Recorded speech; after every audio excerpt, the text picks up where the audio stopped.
En esta clase vamos a discutir el significado de las funciones termodinámicas entropía y energía libre de Gibbs y su uso como criterios de espontaneidad. Este es el temario que vamos a discutir a lo largo de las distintas imágenes.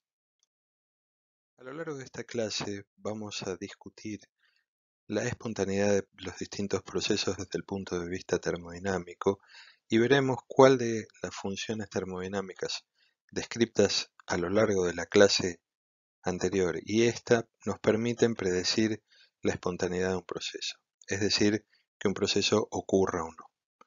Para ello, desde el punto de vista termodinámico, un proceso espontáneo es aquel que ocurre sin intervención del entorno, mientras que el proceso no espontáneo es exactamente lo contrario, es aquel que, que no ocurre sin la intervención del entorno. Vamos a hacer entonces algunas consideraciones acerca de las características de un cambio espontáneo. Y en primer lugar, podemos decir que los cambios espontáneos son siempre el resultado de la tendencia que se observa en el universo a dirigirse hacia un caos mayor, hacia un desorden mayor. Sin embargo, aquí preferimos pensar los cambios espontáneos en términos energéticos y siempre que se observe un cambio espontáneo, existe una mayor dispersión de la energía. ¿A qué nos referimos con el término dispersión de la energía? La dispersión de la energía de un sistema ocurre cuando la energía se propaga sobre muchas partículas que componen el sistema en vez de concentrarse solo en unas cuantas. Entonces, para establecer un cambio espontáneo vamos a buscar un indicador del mismo y entonces vamos a buscar la dirección del cambio que conduzca hacia una dispersión de la energía total. Desde el punto de vista termodinámico, la entropía es este indicador del cambio espontáneo. ¿Sí? ¿Por qué? Porque la entropía, que es una función de estado termodinámico, nos muestra la dispersión de la energía y de la materia. ¿Sí? Entonces, cuando mayor sea la dispersión de la energía de un sistema, mayor será su entropía. El mayor desorden, es decir, el desorden implica una dispersión de la materia, tanto en espacio como en variedad, conduce a una mayor dispersión de la energía y por lo tanto una entropía mayor. Entonces, es aquí que se establece la conexión que permite estudiar muchos cambios de entropía en términos de aumento o disminución del desorden y la dispersión de la energía del sistema. La entropía se define a partir de la segunda ley de la termodinámica, que dice que para un proceso espontáneo la entropía del universo siempre aumenta. ¿Sí? Entonces, es la segunda ley de la termodinámica la que introduce el concepto de la entropía, que es una nueva función de estado. Vamos a ver ahora entonces algunos ejemplos en los cuales vamos a observar esta relación que existe entre el aumento del desorden, el aumento de la dispersión de energía y el aumento de la entropía. Uno de los casos más sencillos donde se puede observar esta relación es en las distintas transiciones de fase. Como se observa aquí, el pasaje de sólido a líquido y el pasaje de líquido a gas. ¿Sí? Entonces, cuando una serie de moléculas, un conjunto de moléculas en estado sólido pasan a estado líquido y de estado líquido a estado gaseoso, cada vez se vuelven más desordenadas.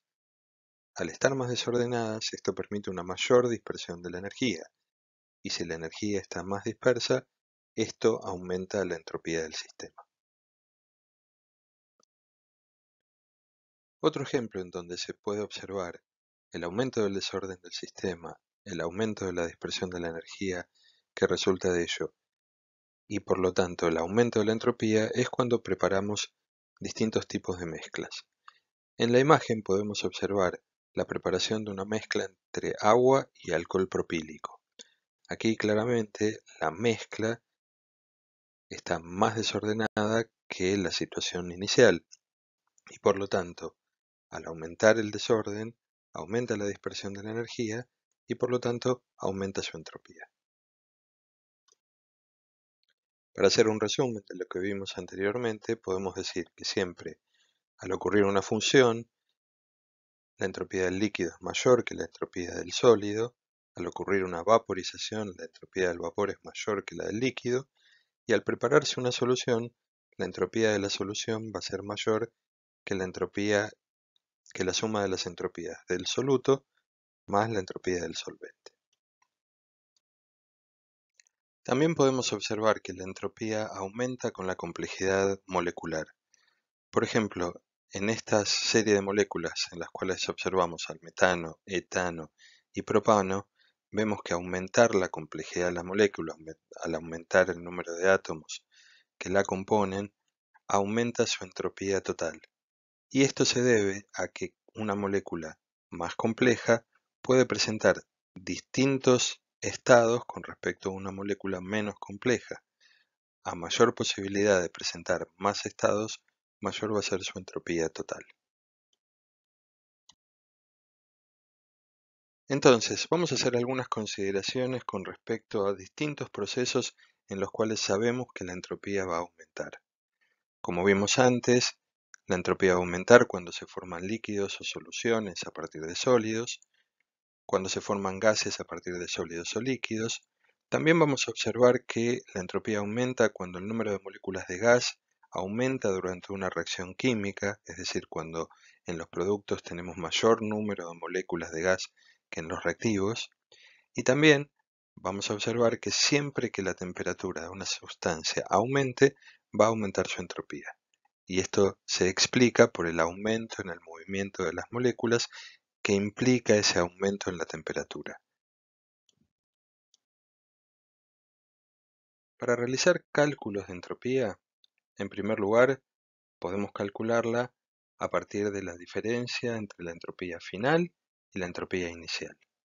Por otro lado, también podemos calcular la variación de entropía de un sistema a partir de la relación entre el calor liberado o absorbido en un proceso reversible sobre su temperatura absoluta, y si hablamos específicamente de una reacción química, el delta S de reacción, la variación de entropía de una reacción, va a ser la variación de entropía de sus productos menos la variación de entropía de los reactivos.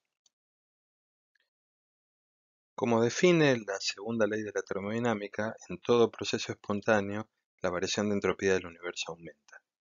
Nosotros sabemos calcular la variación de entropía del universo porque sabemos que la variación de entropía del universo es la variación de entropía del sistema más la variación de entropía del entorno.